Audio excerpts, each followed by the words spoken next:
ప్రముఖ సినీ నటి శ్రీమతి సంగీత గారి ప్రారంభించారు. IVF చికిత్సలో 25% భారీ discount, free doctor consultation, free ultrasound scan. 49 అంటే సంతానం, 49 అంటే సంతోషం. ప్రొఫెసర్ నాగేశ్వర్ గారు, ఇప్పుడు బీఆర్ఎస్ శ్రేణులు చాలా యాక్టివ్ గా ఉన్నట్టే కనిపిస్తుంది. రెగ్యులర్ అధికార పార్టీకి ఎంత కవరేజ్ వస్తుందో అదేవిధంగా బీఆర్ఎస్ కవరేజ్ కూడా పత్రికల్లో ప్రధానంగా మనం చూస్తున్నాం. చాలా యాక్టివ్ గా వాళ్ళు కనిపిస్తున్న పరిస్థితి.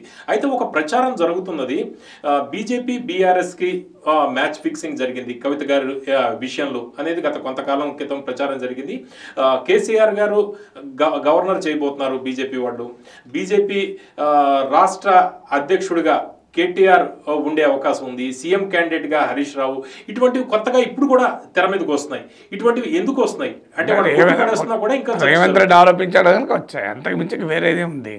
దానికి కాంగ్రెస్ పార్టీ వారు బీఆర్ఎస్ బీజేపీ విలీనము అనే ఒక వాదన పెట్టారు కనుక వచ్చాయి. మరి ఇప్పుడు హరీష్ రావు, కేటీఆర్, కేసీఆర్ అందరు పదవులు కూడా బండి సంజయ్ ఏం కావాలి, కిషన్ రెడ్డి ఏం కావాలి, ఈటల ఏం కావాలి అంటే ఇప్పుడు బీజేపీకి ఏమీ లేదు, మొత్తం బీఆర్ఎస్ వాళ్ళ నుంచి వచ్చిన వాళ్ళందరూ పదవులు ఇచ్చి వెళ్ళిపోతారా?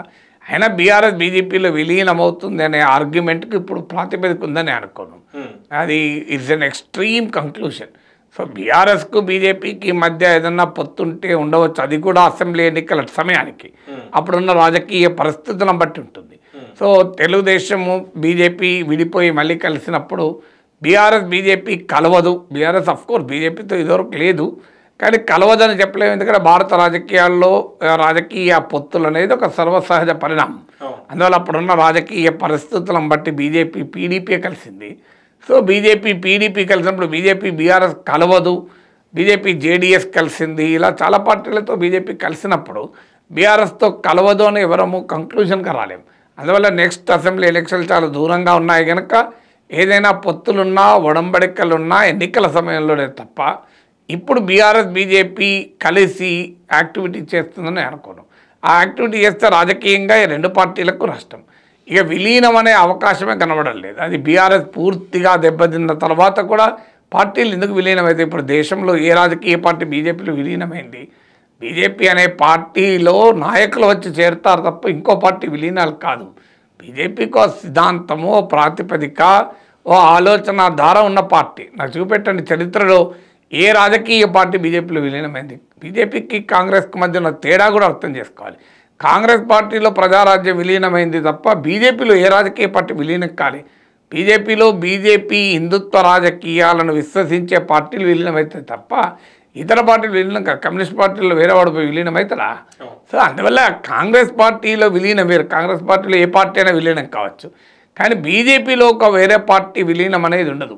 బీజేపీలో వేరే పార్టీ నాయకులు వెళ్ళి చేరడం ఉండవచ్చు, వాళ్ళ నాయకులు చేరడం అనేది ఉండవచ్చు, వాళ్ళకు పదవులు రావచ్చు.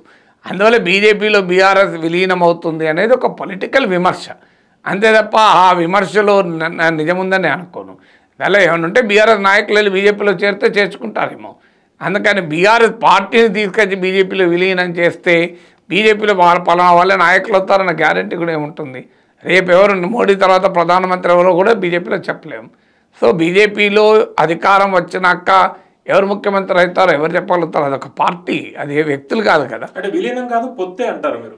విలీనాలు కవక పొత్తు కూడా ఇప్పుడు ఏమి చెప్పలేము. ఇప్పుడు ఎందుకు పొత్తు పెట్టుకుంటే ఇప్పుడు పొత్తులకు ఎన్నికలు వెళ్ళినప్పుడు పొత్తులు ఎక్కడి? ఇప్పుడు రేపు స్థానిక సంస్థల ఎన్నికలు ఉన్నాయి, స్థానిక సంస్థల ఎన్నికలు ఏ పార్టీతో కలుస్తూ కూడా చెప్పలేము. సో అందువల్ల ఇప్పుడు ఎన్నికలు వెళ్ళినప్పుడు పొత్తుల చర్చ రాదు. మీకు 2028 దాకా పొత్తులు అనే సమస్య రాదు కదా. సో దేశంలో కూడా బీజేపీకి సొంత బలం ఉంది, బీఆర్ఎస్కి ఎంపీలు కూడా లేరు. ఇప్పుడు బీఆర్ఎస్ అవసరం బీజేపీకి లేదు, బీజేపీ అవసరం బీఆర్ఎస్ లేనప్పుడు ఏం పొత్తు పెట్టుకుని ఏం చేస్తారు? సో ఎవరి యాక్టివిటీ వాళ్ళు చేస్తారు. కాంగ్రెస్ ప్రభుత్వం రాష్ట్రంలో ఉంది కనుక కాంగ్రెస్కి వ్యతిరేకంగా సమాంతరంగా బీఆర్ఎస్ పని బీఆర్ఎస్ చేస్తుంది, బీజేపీ పని బీజేపీ చేస్తుంది. అంతే తప్ప ఇప్పటికిప్పుడు పొత్తు పెట్టుకోవాల్సిన అవసరం కానీ సందర్భం కానీ లేదు కదా. ఎన్నికల సమయంలో ఎవరితో పొత్తు పెట్టుకుంటారు ఎవరో చెప్పలేము.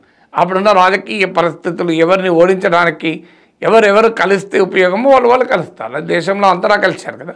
అదేమి ఇక్కడ ఒక తెలంగాణ ఎందుకు భిన్నంగా ఉంటుందని కాదు.